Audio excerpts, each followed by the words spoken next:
Welcome to icon news. నేను మీ పవన్ కృష్ణమూర్తి.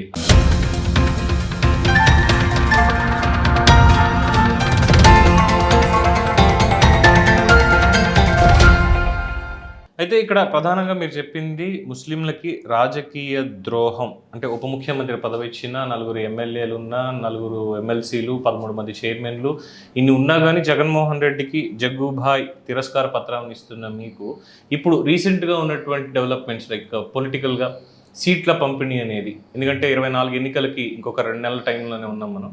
2 రాజకీయ పార్టీలు కూడా ప్రకటిస్తున్న నేపథ్యంలో ఆ పక్కన జగన్మోహన్ రెడ్డి గారు 7 విడతల్లో 7గురిని, అంటే దానికి వాళ్ళు సమన్వయకర్తలని పేరు పెట్టుకున్నారో ఇంకోటో వాళ్ళ ఇష్టం, అది అంతర్గతంగా పెట్టింది. బట్ 7 ముస్లిం మైనారిటీకి సంబంధించినటువంటి వ్యక్తుల్ని ఎమ్మెల్యే అభ్యర్థులుగా ఆయన ప్రకటించడం అయితే జరిగింది. బట్ ఎండ్ రిజల్ట్ అనేది తర్వాత దేవుడికి ఎరుక.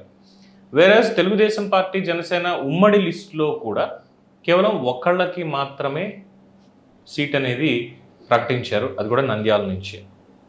అంటే ఈ 1 వర్సెస్ 7 తీసుకున్నప్పుడు అట్ ద సేమ్ టైం ఇంకొక మైనస్ ఏంటి అంటే ముస్లిం మైనారిటీలు ఆంధ్రప్రదేశ్లోనే కాదు దేశవ్యాప్తంగా కేంద్ర ప్రభుత్వం తీసుకుంటున్నటువంటి నిర్ణయాలకి ఎవరైతే వత్తాసు పలుకుతారో వాళ్ళని కాస్త వ్యతిరేకిస్తూ వస్తున్నారు. వేరే అక్కడ మాకు అన్యాయం జరుగుతుంది అన్నప్పుడు ఇక్కడ పవన్ కళ్యాణ్ గారు డైరెక్ట్గానే చెప్తున్నారు బీజేపీతో మాకు పొత్తు ఉంటుంది అని. సో ఇది కూడా ఒక మైనస్ అయినప్పటికీ మీరు తెలుగుదేశం పార్టీకి మద్దతు ఇవ్వడం ఏ విధంగా సమర్థించుకుంటారు? చూడండి సార్, ఏదైనా ఒక సమాజం ముందుకు అడుగు వేయాలంటే కనుక ఆ సమాజం రాజకీయ చైతన్యంతో, పొలిటికల్ అవేర్నెస్తో ముందుకు కొనసాగాలి. ఇక్కడ నేను చాలా స్పష్టంగా ఒక విషయం పదే పదే చెప్తుంటాను. అదేమిటంటే మనం ఒకరిని ఓడించడానికి పనిచేస్తే అందులో అది గొప్పతనం ఏం కాదు. రెండవది ఏంటంటే మరీ ముఖ్యంగా భారతీయ జనతా పార్టీ లాంటి పార్టీని ఓడించాలని, లేకపోతే వారితో పొత్తు పెట్టుకున్న వాళ్ళని ఓడించాలని కానీ ప్రయత్నం చేయటం వల్ల నేను అల్టిమేట్గా భారతీయ జనతా పార్టీని లబ్ధి చేసిన వాడిని అవుతాను. ఎందుకంటే మనం ఏదైతే ఒక సమూహం ఉందో ఈ సమూహము ఓడించాలి అని చెప్పేసి మనం డిసైడ్ అయితే అవతల పక్క ఒక పెద్ద సమూహము వాళ్ళని గెలిపించాలని చెప్పేసి డిసైడ్ అవుతుంది. కాబట్టి మనం సమాజాన్ని నిట్ట నిలువున చీల్చేవేసే అవకాశాన్ని మనం ఇతరులకు కల్పిస్తున్నాము. నంబర్ 1.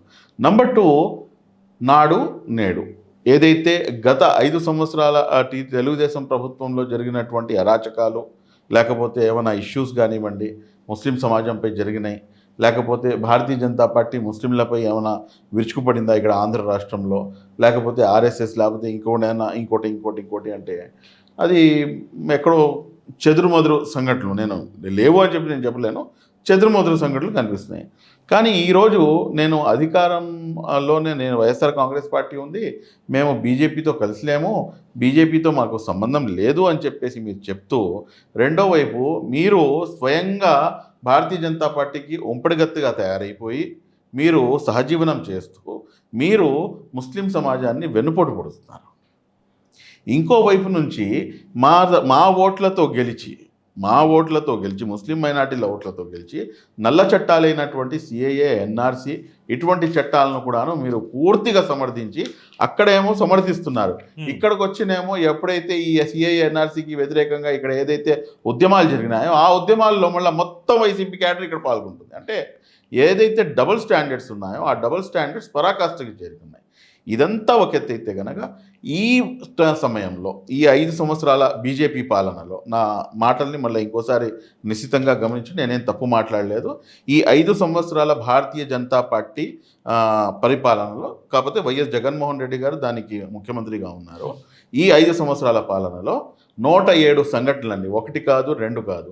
అబ్దుల్ సలాం ఏం తప్పు చేశాడు, మిస్బా ఏం తప్పు చేసింది ఆ చిన్నారి, అదేవిధంగా హాజిరా ఆ అమ్మాయి ఇవాళ వరకు ఎవరు చంపివేశారు, ఎవరు ఆ అమ్మాయిని పాడు చేశారో తెలియదు. ఇబ్రాహీం తన సామాజిక వర్గానికి చెందినటువంటి ఆస్తులను కాపాడుకోవడానికి ముందుకు వెళ్తే రోడ్డున మీరు హత్య చేసి చంపేస్తారు. ఇన్ని దారుణాలు 1 కాదు 2 కాదు 107 అంశాలు, నెవర్ బిఫోర్ ఎవర్ ఆఫ్టర్. సామాన్యుడి నుంచి చట్టసభల దాకా. మరి అలాంటప్పుడు ఏదైతే బీజేపీతో కలిసి ఉండి కూడాను నా యొక్క ఏదైతే రైట్స్ ఉన్నాయో వాటిని ప్రొటెక్ట్ చేసినటువంటి పార్టీని నేను గౌరవించాలా, లేదంటే నేను బీజేపీతో లేను అని చెప్పేసి ఇంటర్నల్గా ములాఖాత్ అయిపోయి రాష్ట్రంలో భారతీయ జనతా పార్టీ ప్రభుత్వాన్ని నడుపుతూ 107 దాడులు చేసినటువంటి జగన్మోహన్ రెడ్డి గారిని నమ్మమంటారా? ఎవరిని నమ్మాలి? ఇది రాష్ట్ర ప్రజలు వారి యొక్క విజ్ఞతకి దృష్టికి నేను వదిలేస్తాను. ఈరోజు రాష్ట్రంలో మీరు చూసుకుంటే కనుక ముస్లింలలో చాలా చైతన్యం వచ్చింది. ముస్లింలు చాలా చైతన్యవంతంగా వాళ్ళు ఆలోచిస్తున్నారు. మేము ఒకరిని ఓడించడానికి పనిచేయడానికి మేము సిద్ధంగా లేమండి. మా సమాజాన్ని మేము ఆర్థికంగా, సామాజికంగా, రాజకీయంగా, విద్యాపరంగా అన్ని రంగాల్లో కూడాను సర్వతోముఖాభివృద్ధి సాధించాలి అంటే మేము గెలవాలి. ఇంకోడిని గెలిపించడం కోసం లేకపోతే ఇంకోడిని ఓడించడం కోసం కాదండి. మేము గెలవాలి ముందు, అంటే ఆ పాయింట్ ఆఫ్ వ్యూలో మనం వెళ్ళాల్సినటువంటి అవసరం ఉంది. కాబట్టి ఇక్కడ చాలా స్పష్టంగా లాస్ట్ బట్ నాట్ లీస్ట్ గౌరవ నారా చంద్రబాబు నాయుడు గారికి ఒక విషయం అయితే చాలా స్పష్టంగా చెప్పవచ్చు. ఆయనకి ఒక ఇన్బిల్ట్ చిప్ ఉంది. ఏదైతే ఇంటర్నల్ మెమొరీ ఎలాగైతే ఉంటుందో అలాగా చంద్రబాబు నాయుడు గారికి ఒక చిప్ ఉంది. ఆయన భారతీయ జనతా పార్టీ తరఫున ఈ దేశానికి ప్రధానమంత్రి అయిపోయినా కూడా కానీ సెక్యులరిజం ఆయన నరనరాన ఉంది. ఆ సెక్యులరిజం అన్న చిప్ అనేది ఆయన మైండ్ సెట్లో అది ఫిక్స్ అయిపోయినటువంటి నాయకుడు. కాబట్టి అటువంటి నాయకుడు ఒకవేళ బీజేపీతో మీరు అఫీషియల్గా మీరు కలుస్తున్నారు, మీరు సంసారం చేస్తున్నారు, విడిపోతున్నారు. కాబట్టి దాంట్లో నేను ఎక్కడా కూడాను దీనివల్ల ముస్లిం సమాజానికి ఏమైనా ఇబ్బందులు వస్తాయంటే నేనైతే లేదని అంటాను. బట్ స్టిల్ ఏంటంటే మనమైతే అక్కడ ఒక చిన్న కండిషన్ సపోర్ట్ అన్న మాట మేబీ నేను అర్థం చేసుకున్నది మీ లాంగ్వేజ్ని బట్టి మీరు ఇక్కడ ఇన్బిల్ట్ చిప్ అన్న దగ్గర, అలాగే మీరు ఇక్కడ ప్రత్యేకంగా ఏవైతే మీరు ఈ దీని నుంచి ఎంహెచ్పిఎస్ నుంచి గెలుచుకున్నటువంటి అవార్డ్స్ కానీ మీకు దక్కినటువంటి గౌరవం కానీ చూస్తుంటే ఈ అనేది మైనారిటీల కోసం కాదు, మీరు మానవ హక్కుల కోసం పెట్టారేమో నాకు అనిపిస్తుంది శుభ్లి గారు. సార్ వాస్తవానికి మనం ఖచ్చితంగా అలాగే ఉండాలి. ఎందుకంటే ఇక్కడ చూస్తే ప్రతి దాంట్లో చిత్తూరు జిల్లాలో మసీద్ కూల్చివేత కావచ్చు, లేదంటే ఒక తల్లి ఆవేదన గుర్తించి కోడికత్తి శ్రీనివాస్కి మైనారిటీలకి సంబంధం లేదు, బట్ ఇక్కడ మనిషి అనేది మాత్రమే ఉంది, ఒక తల్లి ఆవేదన అనేది. సో దీన్ని బట్టి నేను ఎంహెచ్పిఎస్ అంటే కేవలం మైనారిటీలకి అనేది నేను అనుకోను. It's my personal opinion. Okay, మానవ హక్కులకు సంబంధించి నేనైతే ఒక పర్టికులర్గా ఒక వర్గానికి అన్యాయం జరిగితే మాత్రమే మాట్లాడాలి, లేకపోతే కేవలం ముస్లింల గురించి మాట్లాడాలి అన్న దానికి నేను బిలీవ్ చేయనండి. ఎందుకంటే నేను ఈ రాష్ట్రంలో ఒక అంతర్భాగాన్ని. ఈ రాష్ట్రంలో అన్ని అంశాల్లో కూడాను ముస్లింల యొక్క పాత్ర ఉండాలి. ముస్లింలు ఆయా రంగాల్లో అన్ని రంగాల్లో కూడాను రాణించి ఈ రాష్ట్రాన్ని సర్వతోముఖాభివృద్ధి వైపు పయనించాలి. నేను రాష్ట్రం బాగుంటేనే మైనార్టీలు బాగుంటారు.